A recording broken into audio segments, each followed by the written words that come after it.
Hi everyone, this is Ayushi and today in this video I am going to talk about API score. API score stands for Academic Performance Indicator. API score बहुत important है अगर आप बनना चाहते हैं assistant professor, क्योंकि जब हम अप्लाई करते हैं असिस्टेंट प्रोफेसर बनने के लिए तो एक चीज़ जो चेक की जाती है सबसे पहले वो है आपका API स्कोर.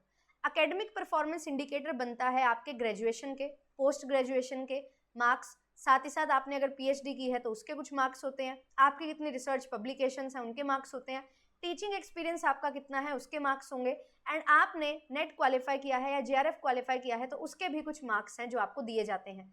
और ये ओवरऑल मिलके आपका जो है पूरा का पूरा एपीआई स्कोर बनाते हैं. तो 100 में से कितना एपीआई स्कोर आपका होना चाहिए अगर आप चाहते हैं असिस्टेंट प्रोफेसर बनना, उसके बारे में बात करेंगे. एंड साथ ही साथ हम चीज़ों को डिस्कस करते हुए चलेंगे कि अगर आपका एकेडमिक परफॉर्मेंस इंडिकेटर अच्छा होगा तो क्या अपॉर्चुनिटीज़ आपके लिए होंगी, एंड अगर आपने एकेडमिक परफॉर्मेंस इंडिकेटर आपका इतना अच्छा नहीं है या आपने पब्लिकेशन नहीं की है, आपका टीचिंग एक्सपीरियंस नहीं है, आपके पास पीएचडी नहीं है, तो क्या दिक्कत हो सकती है और क्या स्टिल तब भी आपको चांस मिल सकता है, उसके बारे में भी हम बात करते हुए चलेंगे. तो चलिए वीडियो को स्टार्ट करते हैं. आई होप आपने लाइक एंड शेयर सेशन को कर दिया होगा. एंड यस, ये वीडियो को अंत तक देखिएगा, आपको बहुत सारी चीज़ें सीखने जानने को मिलने वाली हैं. और क्यों नेट एग्जामिनेशन और जेआरएफ को क्वालिफाई कर लेना अच्छा हो जाता है, आपका एपीआई स्कोर इससे बढ़ सकता है, वो भी हम बात करते हुए चलने वाले हैं. तो चलिए वीडियो को स्टार्ट करते हैं. अगर आप फर्स्ट टाइम मुझे देख रहे हैं, मेरा नाम आयुषी है, आपके लिए पेपर 1 एंड पेपर 2 कॉमर्स की क्लासेस लेके आती हूँ. तो आप लोग मुझे ज्वाइन कर सकते हैं, रेगुलर क्लासेस में आप लोग आ सकते हैं, जिससे आपकी कंप्लीट तैयारी होने वाली है पेपर 1 एंड पेपर 2 कॉमर्स की. तो एपीआई स्कोर जो है, जैसा मैंने बताया, एकेडमिक परफॉर्मेंस इंडिकेटर, ये बहुत सारी चीज़ों से मिलकर बनता है. एक चीज़ आपको मैं बता दूं, कॉलेजेस के लिए और यूनिवर्सिटीज़ के लिए इसका जो पेरीमीटर है वो थोड़ा इन टर्म्स ऑफ पॉइंट्स अलग हो जाता है. जैसे अगर हम बात करें ग्रेजुएशन और पोस्ट ग्रेजुएशन के मार्क्स की, तो ये मार्क्स थोड़े ज़्यादा होते हैं कॉलेजेस के लिए, और अगर हम यूनिवर्सिटी के लिए बात करें तो उसमें पीएचडी के मार्क्स जो हैं वो थोड़े ज़्यादा रहते हैं. और होता क्या है इसमें, पीएचडी के लिए अगर आप जा रहे हो और आपकी पीएचडी कंप्लीट हो चुकी है तो आपको यूनिवर्सिटी लेवल पे 30 मार्क्स मिलेंगे, कॉलेज लेवल पे इसके 25 मार्क्स मिलने वाले हैं. और सबसे मेजर चेंज आपका जो एपीआई स्कोर में है वो पीएचडी ही लेके आता है.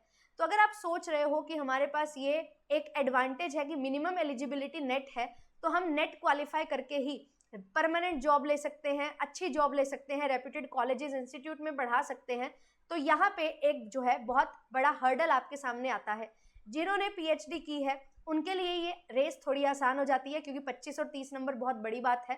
एंड जिन्होंने पीएचडी नहीं की है उनके ये मार्क्स थोड़े कम रह जाते हैं. बट क्या इन मार्क्स के अलावा और कुछ नहीं हो सकता? तो ऐसा भी नहीं है. आप लोग बिल्कुल एडहॉक बेसिस, कॉन्ट्रेक्चुअल बेसिस के लिए बिल्कुल अप्लाई कर सकते हो. And even yes, on the basis of net आपको परमानेंट जॉब्स भी मिल सकती हैं, बट थोड़ा सा जो है अलग तरीके से आपको अप्रोच करना पड़ेगा. तो चलिए एपीआई के बारे में दोबारा से जो है कंटिन्यू करते हैं बात जो हम कर रहे थे. तो अगर मैं आपसे बोलूं कि अगर आपने ग्रेजुएशन में 80% से ज़्यादा मार्क्स स्कोर किए हैं तो आपको ज़्यादा मार्क्स मिलेंगे, विद रिस्पेक्ट टू कि अगर आपने 60% से ज़्यादा मार्क्स स्कोर किए हैं. तो 60 to 70, 70 to 80 और 80+, ये 3 क्राइटेरिया आपके graduation and post graduation marks के होते हैं. फिर नेट अगर आपने किया है तो ओनली 5 मार्क्स आपको मिलेंगे, नेट प्लस जेआरएफ किया है तो 7 मार्क्स आपको मिलते हैं, कॉलेज में इसके 10 मार्क्स आपको मिलते हैं, ओनली नेट के 7 मार्क्स मिलते हैं. फिर आपको 2 नंबर दिए जाते हैं एक रिसर्च पेपर पब्लिकेशन के, तो मैक्सिमम आपको 10 मार्क्स मिल सकते हैं. यानी कि अगर आपने 5 पब्लिकेशन करवाई हैं तो 10 मार्क्स आपको मिल जाएंगे, 2 marks for each paper. And अगर आपका टीचिंग एक्सपीरियंस है तो 1 साल के एक्सपीरियंस के आपको 2 पॉइंट्स मिलते हैं, और मैक्सिमम पॉइंट्स आपको यहाँ पे 10 मिल सकते हैं. तो अगर आपने टीचिंग एक्सपीरियंस लिया है कॉलेजेस में, ऑब्वियसली अगर आप कॉलेज, यूनिवर्सिटी, हायर एजुकेशन में जा रहे हो तो कॉलेज का ही टीचिंग एक्सपीरियंस काउंट होगा, तो 2 पॉइंट्स आपको मिलने वाले हैं 1 ईयर के लिए.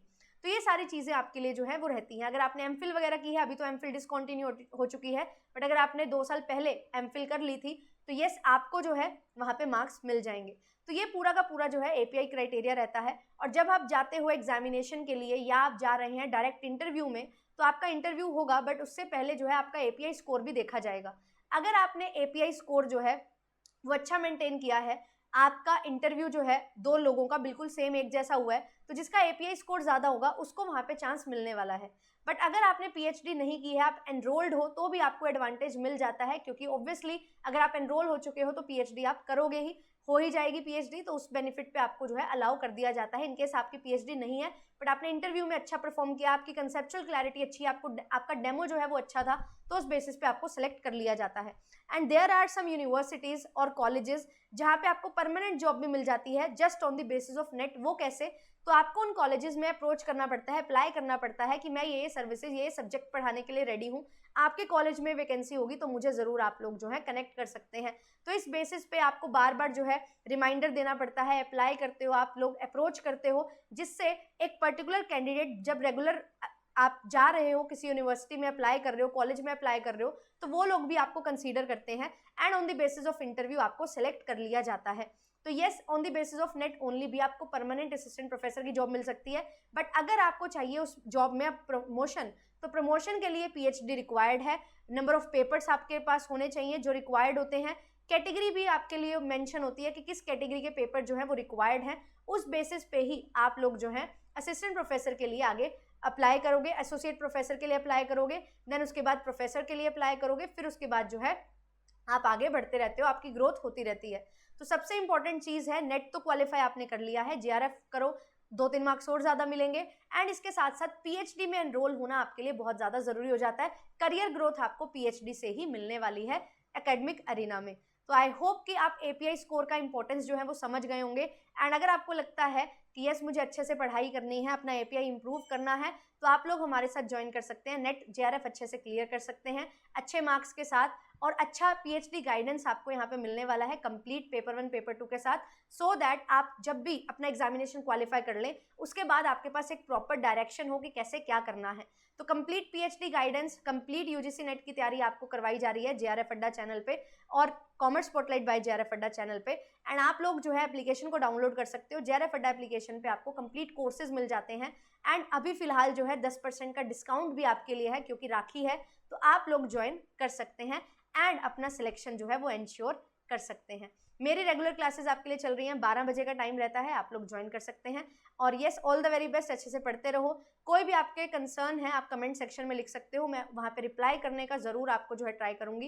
एंड येस, हम अच्छे से जो है चीज़ों को पढ़ते हुए समझते हुए चल रहे हैं, तो आप लोग इस लीग में हमारे साथ ज्वाइन कर सकते हो एंड अपना जो ड्रीम है असिस्टेंट प्रोफेसर बनने का, आगे टीचिंग में कुछ कंट्रीब्यूट करने का, वो बिल्कुल पूरा कर सकते हो। Thank you so much. Channel को सब्सक्राइब कर लीजिएगा। मिलेंगे आपसे नेक्स्ट सेशन में।